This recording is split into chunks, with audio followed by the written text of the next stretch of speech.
At the very end of this week's Parsha, after we talk about all the Nesiim, all the princes and their karbanis, the sacrifices that they were going to bring, Moshe goes in to talk to Hashem. Rashi tells us that at this time when Hashem spoke to Moshe in the Oyel Moed, the tent of meeting, his voice was as loud as it was on Har Sinai. But yet, nevertheless, the voice did not go outside of the Oyel Moed. Even Aaron, who was standing right outside, could not hear it. The entire Jewish population could not hear it. It was truly a miraculous thing. But the question is, why?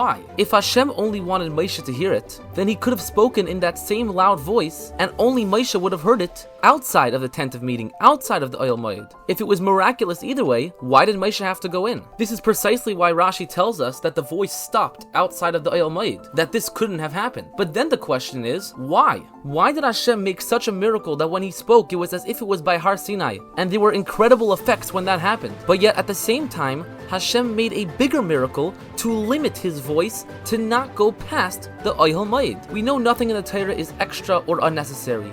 God doesn't perform miracles for no reason. So what exactly is going on here? So explains the Rebbe, the only way we're able to understand this is by looking back at the first time Hashem spoke to the Jews, which we read last week. By the giving of the Torah, Hashem himself spoke. The same effects that we're talking about in this week's Parsha happened by Matan Torah. Hashem's holiness came, it entered the world, it was such an amazing experience, but yet we find that Hashem commanded the Jews that once the shofar is blown, they are able to walk on Har Sinai because Hashem's voice is leaving. Hashem's presence is going away. And obviously it does not mean that Hashem is abandoning the world. What's the reason for this? The reason for this is that if Hashem just gave us the Torah and kept his holy voice here the entire time, we would not have what's known as Bechira Chafshis, free choice. Hashem was telling the Jews right after he gave the Torah, I am going to leave now. You're not going to be able to see me, you're not going to be able to hear me, feel me, or interact with me in an open, revealed, physical way. But that doesn't mean I'm gone. The goal for us is to take the Torah and go out and elevate the bad in the world. Had Hashem's voice stayed in the world,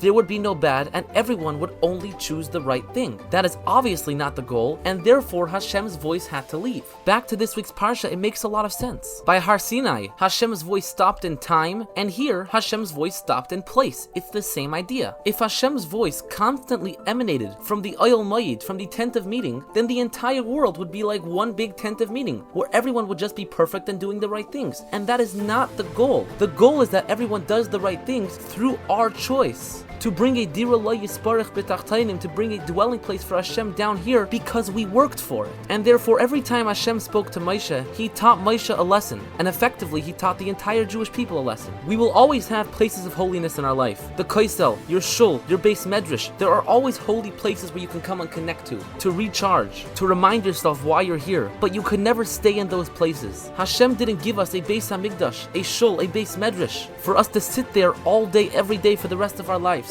The goal is to use our Bechira Chavshis, to use our free choice, and to choose the right things. And it's not so hard when we know that even though we can't see Hashem, we can't feel Him, and to us we can't openly interact with Him, He is right there watching us, hoping we make the right choice. And when we take this lesson and we make it a reality, not just will it change our lives, but it will change the world at large. And when the world is changed, when the world is elevated, we will be able to be fully prepared and ready for the coming of Mashiach. May He come speedily in our days. Wishing you a good Shabbos.